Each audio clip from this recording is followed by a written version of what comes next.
it's your girl Everbless.ash, and I'm here to talk about how I started a business / how to start a business, specifically e-commerce.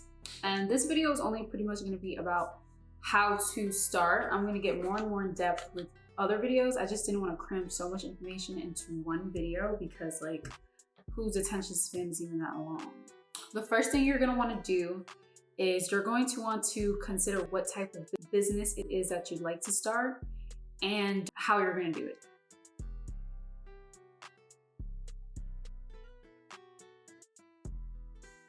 What type of person are you? What type of lifestyle do you have?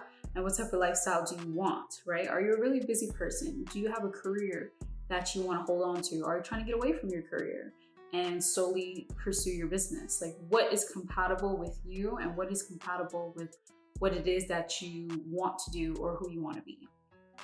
So I remember when I was starting my business, I wanted to contribute and give value to something that I cared about. So what I did is I actually went through my bank statements for like 6 months and I said, what do I like to spend money on? Like, what makes me feel good? Because I'm in the business of feeling good. Like, I started my business genuinely because I wanted people to feel good. So I determined that I spent a lot of money on like products and skincare specifically. I always love to try new makeup. I love to try new skincare products, body oils, just self-care in general is just something that I've always been passionate about and something that I've always really liked to do. It makes you feel good. After you had a stressed out day, you went in a little bubble bath, you use your little good up body washes. That's just the best feeling ever. Just catering to yourself is what I like. So that's how I determined what to start my business about. Next, you want to consider how you want to run this business and if it's compatible with where you are currently in life and how quickly you can progress to where you would like to be. I'm gonna continue more so with e-commerce and products. For your product, you want to consider if you'd like to create a product and sell or to invent a product to sell, or if you would like to buy a product and resell it. So with creation, there's pros and cons.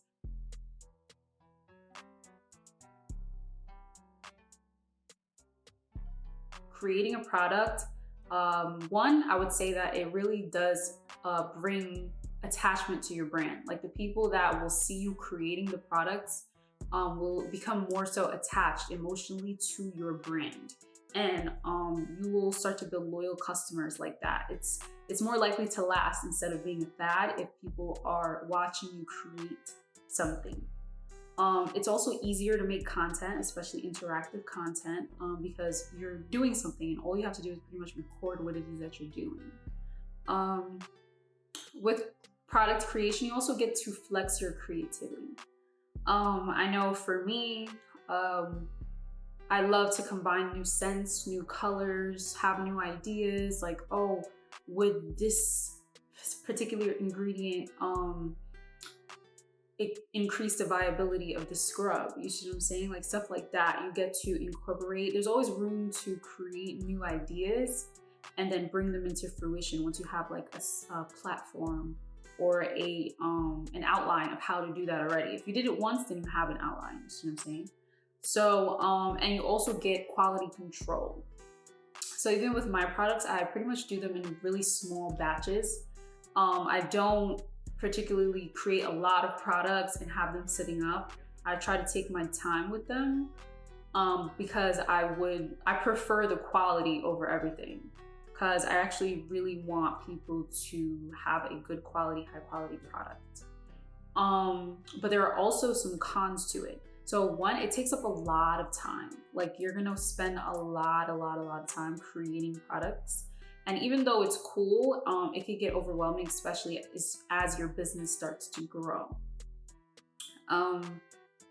Two, your inventory will be large. I have an inventory of probably over 150 items for sure that I have to keep track of all the time. So organization and keeping track of certain things becomes a little bit more difficult. Well, not a little bit, pretty much a lot of it. More difficult when you are creating, but and consider how much time you have, right? So when I first started my business, I lived at my mother's house. So I left my job, and then I didn't have to pay any bills or anything like that. So I had a lot of time.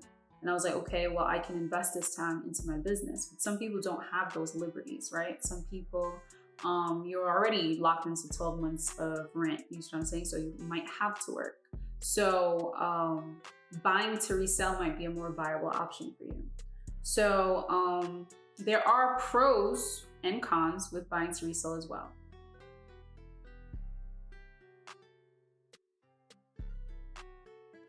So when you buy to resell, some of the pros is that you can focus on marketing. Like, because when I create products, it takes so much time just to make the products. It can kind of take time away from producing new ideas to market those products, right? So when you buy to resell, you already have the inventory pretty much. And depending on the units, the units that you get, particularly from a wholesaler, oftentimes they'll even customize it for you or give you packaging. Dependent on your MOQ, which is the minimum order quantity. Sometimes if they'll say like, if you purchase over 10,000 units, then we'll customize like each bottle for you, and we will provide you with packaging and stuff like that. So it really takes a load off you when you buy to resell.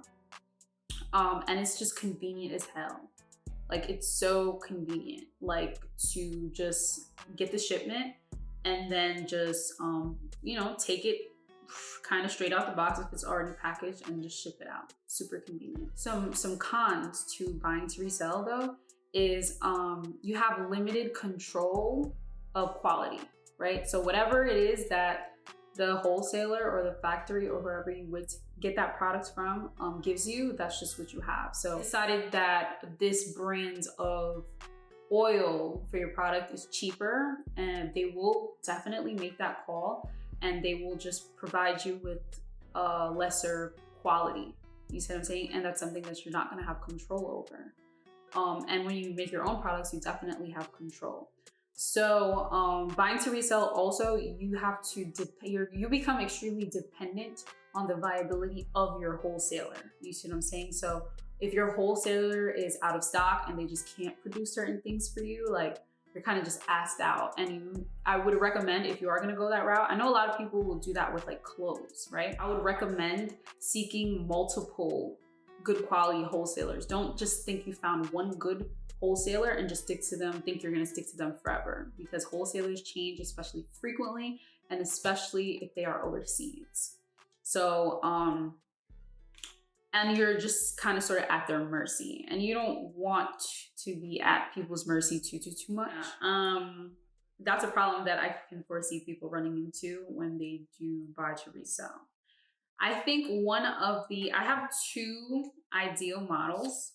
The more realistic version of that is the creation to facility. So at first you start to create the product, and then you eventually get a facility to make it for you. Once it is that you've gotten your business up off the ground, and you require significantly more products than you're able to make, in a sense. Pros include that you get to show growth in your business. That's a really cool way to show growth, from you making it inside the crib to you having it and made it in a factory and stuff like that. That makes for really good quality. That makes really good content, and people will definitely also become emotionally tied to the brand because of that too. But cons is that a major con as well is that when you bring your product to a wholesaler, when you give your recipe over, that is no longer your recipe, and they will definitely sell your recipe to other people as well. So if you took the time and sat there and really made your products, and you have a particular formula that works for people, yeah, that's just for anybody that wants it at that point.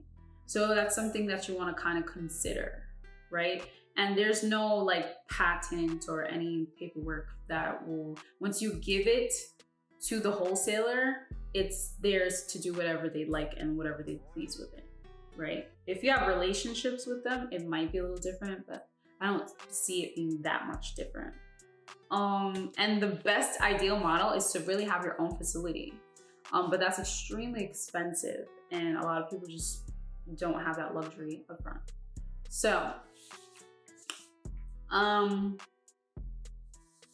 have a suggestion. Suggestions for buy and resell is to start, buy like a medium amount to start and test your market, right? Because you don't want to, and a lot of mistakes, big mistakes that a lot of people make, a big mistake that a lot of people will make is they will say, I want to start a business, and then rush and take, if you have $20,000, just invest $20,000 and buy worth of stuff right then and there. No, don't do that. Buy a medium amount of products. Like if you were going to do something like clothes, right? You would investigate your target market, which is our next topic. Investigate your target market.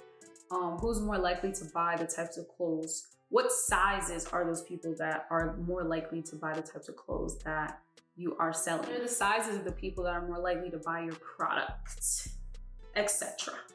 So we're going to get into target marketing. Define and determine your target market. Who am I selling to? Right? That's extremely important. And the reason why it's important is because you would like to idealistically, specifically target people that are already interested in your product at the very least to start, right? A lot of us make the mistake of, a lot of times, and this happened to me too, like when I first started, somebody that was well-versed in marketing, I spoke to them and then they were like, who's your target market? And I was like, shit, anybody that want to buy, like, I'm trying to sell to the world, trying to sell to everybody. And he was like, no, that's not how it works. You need to have a specific target market.